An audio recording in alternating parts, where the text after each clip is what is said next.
Yo, how's it going, guys? It's Burgers here. Welcome to another Age of Empire mobile video. And today is a very excited day because we're having new heroes. And most players are going to invest in the wrong new heroes.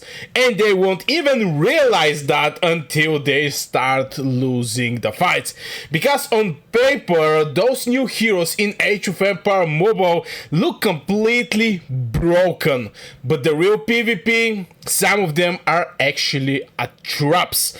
And if you build them wrong, well, you're not just losing fights, you're wasting weeks of progression resources and troops. And boy oh boy, hit that like and subscribe for more Age of Empire mobile videos.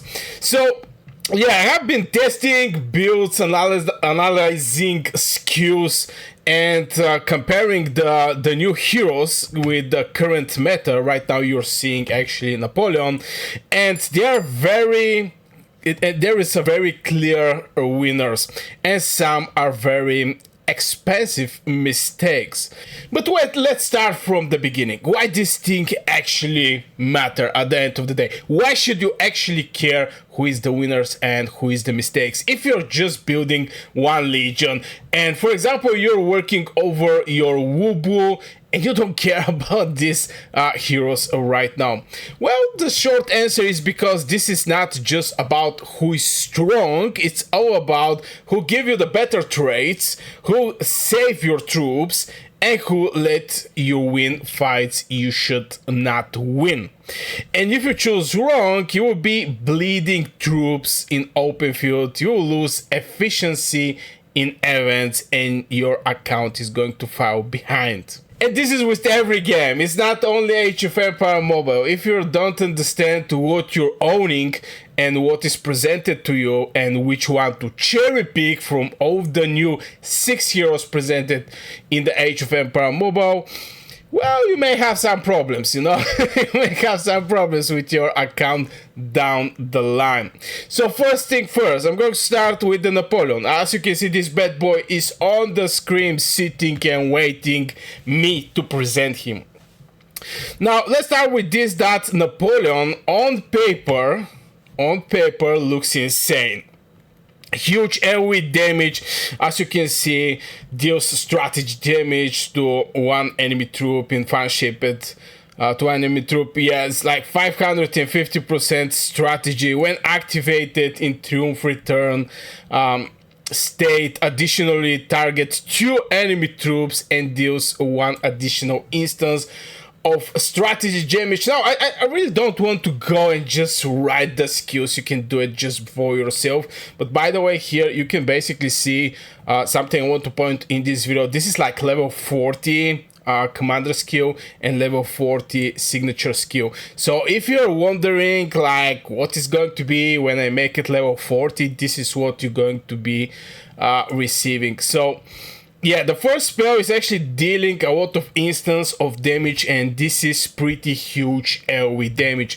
Jumping, and this is the commander skill, jumping over the next skill, which is the signature skill, and this is Divine Judgment, you're going to see that we also do strategy damage to the enemy troop and grants 1 hero mark. Here we're like mark related. When fully stacked, the hero enters the Triumph Return state and immediately deals strategy damage to the enemy troop and increase your strategy damage by 20%. Again, I'm not going to go that much in deep, but huge AoE damage. If I can sum up everything that you need to know for Napoleon, is huge AoE damage, multiple targets, bonus damage cycles, and mark system. Now the mark system is, yeah, stacking up to 2 marks. When fully stacked, we're actually looking to enter in this triumphant return state and immediately deals strategy damage. When acting as a commander, immediately get 1 mark after rage reach 90% for the first 2 times upon entering in the battle. Triggers up to once every 60 seconds, so it's actually every 1 minute you're going to have this one as a commander. Now, I really believe Napoleon should be a commander. no joke, I believe Napoleon should be a commander. The other thing is, this is not something crazy that he, when acting as a commander, is going to have this at 90%. When the rage hit 90%, is going to get 1 mark, and at 2 mark is going to enter in the state. This is not the main reason. The main reason is just the commander skill is a game changing. It's a very, very, very, very solid commander skill. Now most players is going to see and think this is an S tier is instantly. Now let's talk about what players do wrong and what you can see wrong. They go full damage builds. This is one of the things I see. And we're going to see some meta shift in Age of Empire Mobile. We're going to talk about maybe in other video. I really don't want to expand this video to make it some crazy long video. I just want to serve the best information for you right now in the, you know, small, in small, very fast, let's say it like this, very fast. Now, what the players are do wrong is they do go full damage builds, and this is Guas Cannon. Some people said Guas Cannon, but it's way too Guas. And yeah, it's Cannon, but way too Guas. So basically, you're hitting very hard, but you're dying very fast, which is, you know, a build that I'm not quite sure is that sustainable on the battlefield. Now they stack strategies, the other thing, they stack burst, and they try to one-shot people, which, to be fair, with some legions is pretty possible to one-shot enemy legion. Now we're not talking about some end game legions where, you know, it's little hard to one-shot end game player, especially if it's like tier 7 against tier 7 or tier 8 against tier 8. I still have not seen tier 9, but you get the idea. It's little hard at higher tiers with the higher level heroes and everything to be one-shotted, but pretty much you can see how some legions can eat half of the HP of some players. Now, why is this actually bad? I don't think I should actually explain, but let's say it. But there is a problem. Napoleon is not a pure burst damage. I want to point out this thing. He is a cycle-based damage amplifier. If you don't maintain his mark, and from there, the Triumphant return and boost the cycle, you lose most of his value. So the most of his value is actually, yeah, entering in this triumphant state.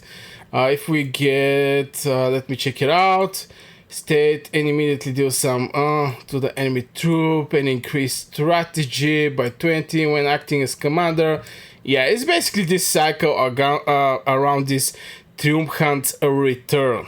Now let me check it out, the spells, by the way. Eos artillery is looking interesting, but yeah, with a couple words I can say this is so far for Napoleon. Now what this means is lower damage uptime if you don't get lucky with the mark, wasted skill window, and bad trades in long fight. Now what to do instead is build Napoleon to skill cycling consistently, not raw burst damage. You want range regeneration, you want survivability to stay in the fight longer, and you want consistent rotation, because his real power is stacking damage over time. Now, and later I will show you which hero actually unlock Napoleon full potential, because alone he's not even top tier. Now let's talk about the next hero, and this is going to be Eleanor of Aquedane. I have to actually find her. She should be somewhere here. Yeah, I think there she is, Eleanor of Aquitane. Oh my god, so hard to pronounce this thing. Now let's talk about her. Now, Eleanor, this is a very dangerous, but not in the way most players are thinking. This is a very dangerous hero. Now, what players do wrong? Players see damage reduction, and as you can see from the commander skill, you have some damage reduction after the second commander. Damage taken, reduce the damage taken, and there is a lot of damage reduction, and there is a lot of healing and rage regeneration. Now, here is the thing with the rage regeneration. It's getting wild, by the way, with this thing. One of the things that I was thinking the game is not going to involve heavily, and this is going to be rage regeneration, but because all of the heroes actually don't need that much rage. Now this is actually 300, but you're going to see a lot of heroes with 150, 200, 250. I think 200 is at the middle, 300 is one idea more. But yeah, the rage regeneration is something that the game should be extremely careful when providing in the hero, because it can basically make a Legion game changer. But still, rage regeneration, and they think tank support, safe pick. Yeah, but from first look, Eleanor the Aquitane is actually looking as a support, and as you can see here, even see rage recovery, which is absolutely wild. Now, why this is actually wrong, you know, I'm going to share with you the good sides of one hero and the bad sides. What from first look, what is looking for a player, and what actually is at the end of the day. So, no, this is not a safe hero. Let's start from there. This is a tempo controlled hero. If you play her passively, you lose her biggest advantage, which is early fight dominance, rage acceleration window, plus burst and sustain timing. Now, about the timing, yeah, you're going to receive crazy burst. This is no second opinion over this thing. About the timing, I'm not quite sure. Actually, you can receive some crazy timing, even though that I believe you can actually get some good timing. Now, after entering in the battle, increase the damage of your troops first commander skill by 15%. Now, I want to point out this commander skill is takes effects when the hero is a troops commander. You know, when she is a troops commander. I don't believe Eleanor of Aquitaine is actually for commander. Now, there is the other hero.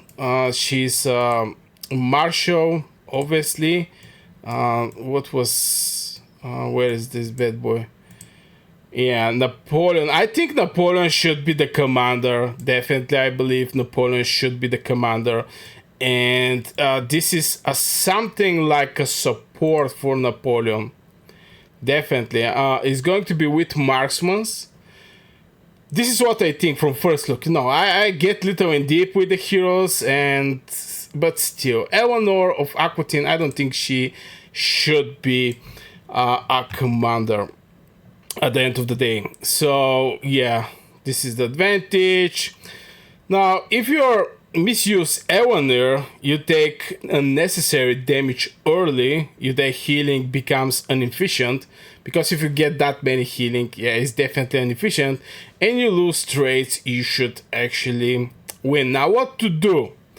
Optimal decision: play aggressive in the first 12 seconds.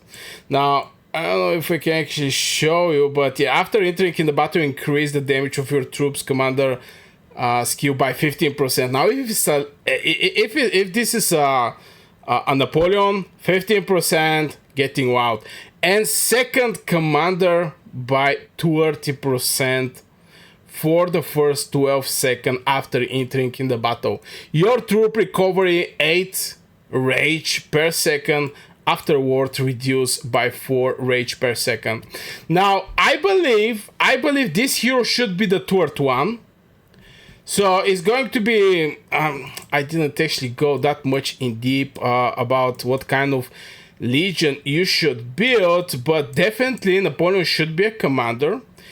There should be a some hero on the place number 2 that's having some that's a decent one from point of doing damage, and you want on the final place Eleanor, because it's going to be completely pointless for her to be a second commander from the trio and getting this 30% commander skill damage at the end of the day.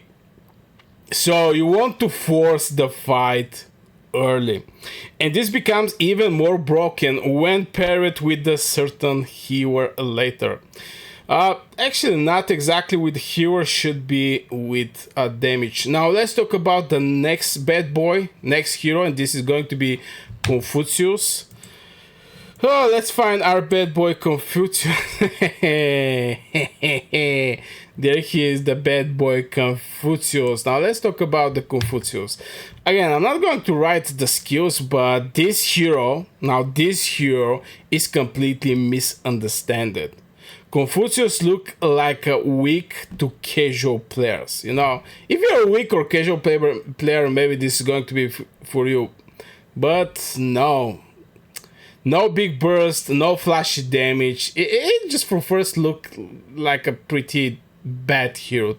And not gonna lie, I was thinking, should I actually even talk about the Confucius when I start? But yeah, I was thinking to skip him.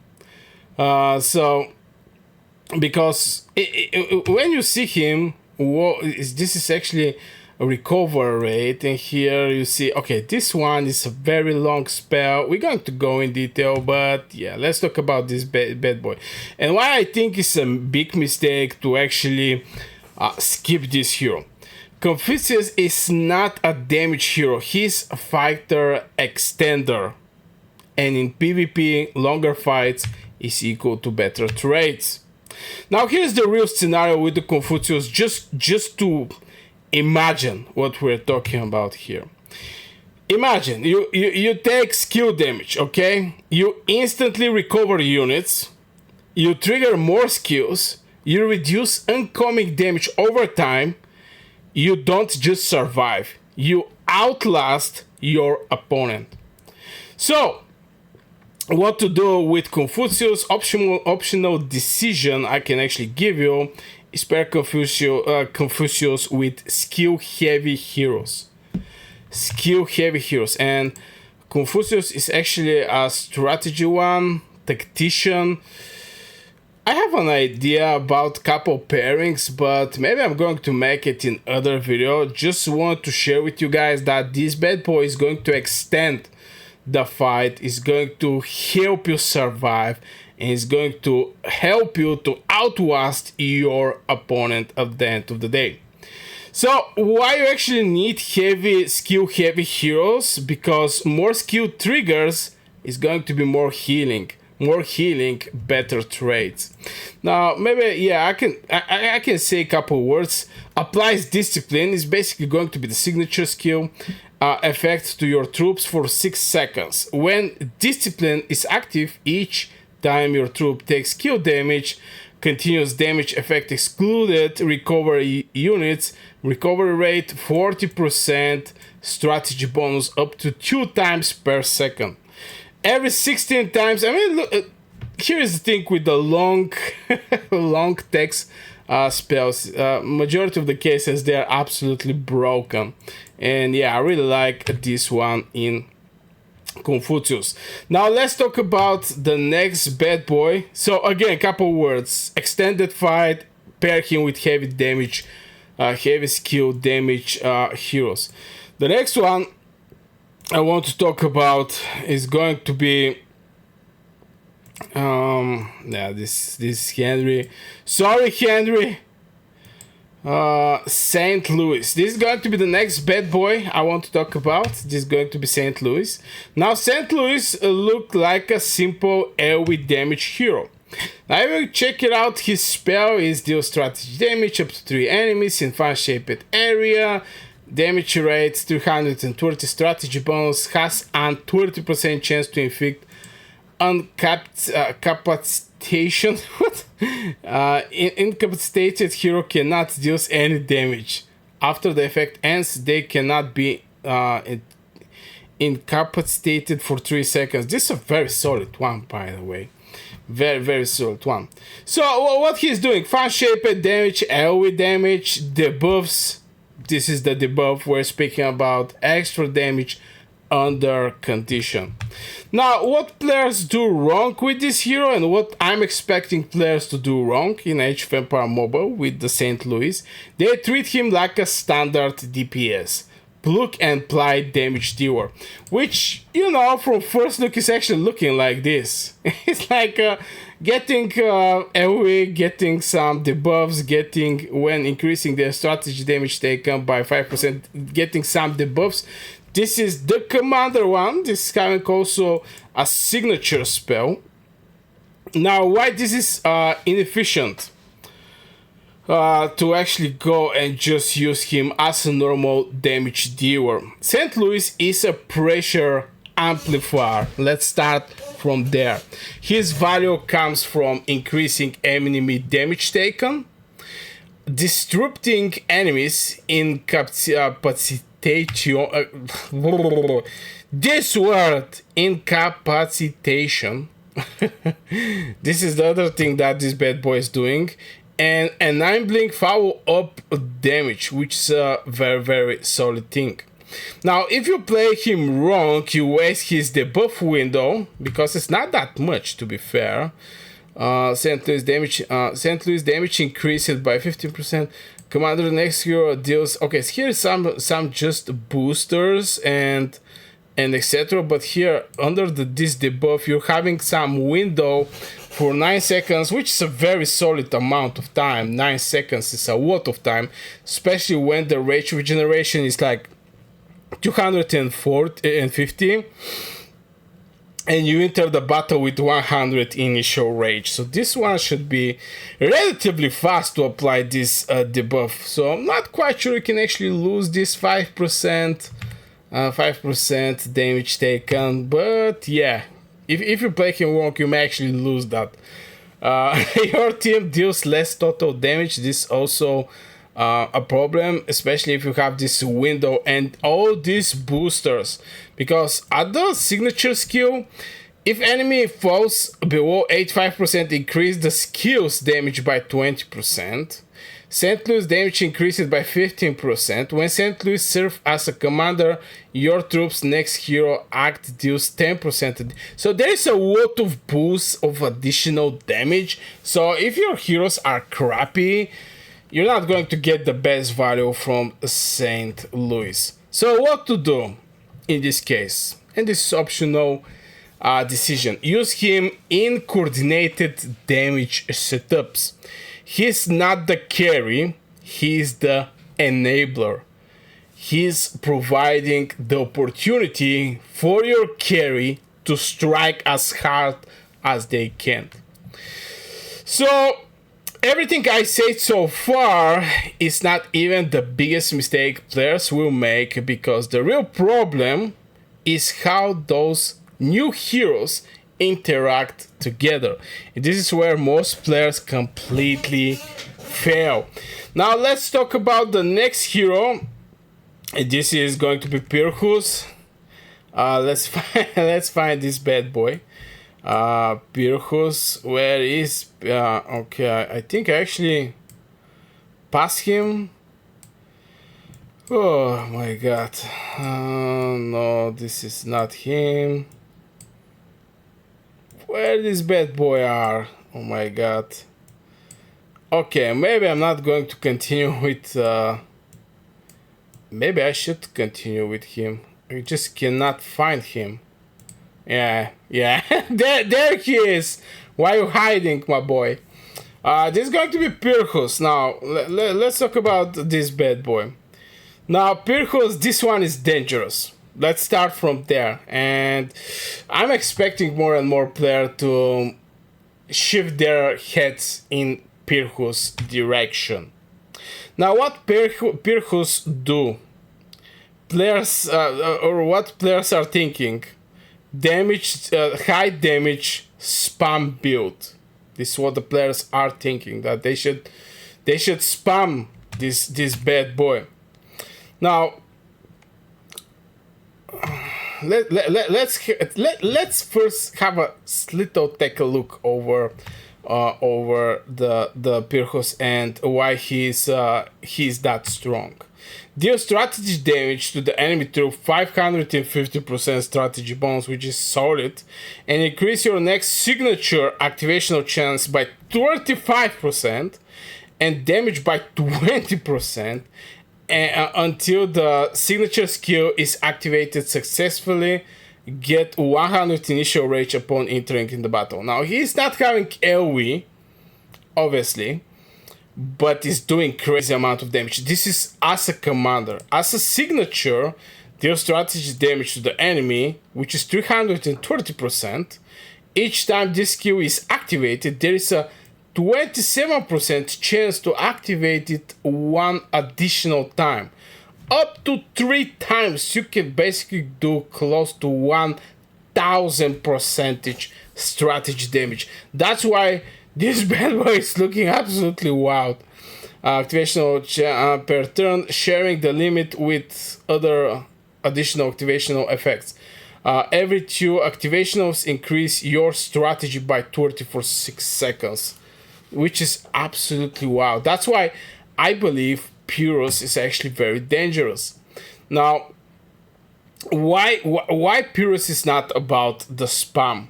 He's about activational chaining. This is what about the Pyrrhus is all about, is activational chaining. Every activation increase future activations, because if you have this 27% chance to activate the second time, on the second time you still have 27% chance to activate it the second time, and the third time still have like 27% chance to get this activation right there.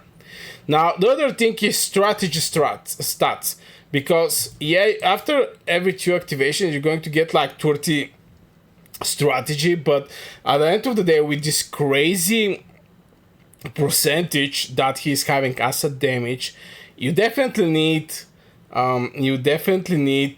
more strategy, so those percentage or damage rate to hit as hard as they can.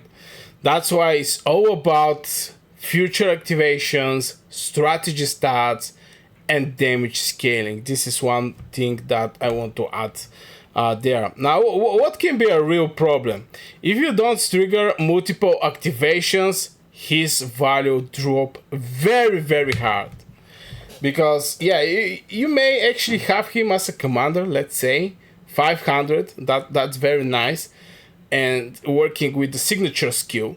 But if you don't get couple activation of the signature skill, his value actually really drop hard, because like 320, and if you get like 2 activations, it's like 30% increasing the strategy for 6 seconds, which is absolutely wild, because the signature skill gets triggered, but at the same time you continue building your rage for your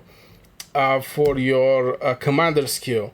So if you get this 30 strategy for your commander skill, it's just going to be working absolutely beautiful with this hero. So his value drop if you don't get multiple activations. Now what to do in this case? Build around activation probability plus survivability. So if you get unlucky and you don't get many activations when the fight starts, you want to have this survivability to actually hit the moment where you get lucky with the activational chance, and you want him to live long enough to stack activations. This is at the end of the day what we're looking with this hero. And finally, we're going to talk about the Roland. This is this bad boy here, Roland, which is a pikeman with a sword. Very strange, but anyway. Now Roland, this is the most underrated hero here, and I'm going to explain why. Now, what players do wrong? Players ignore him because my damage weaker than a strategy, especially with the new formation that was presented right now in Age of Empire Mobile.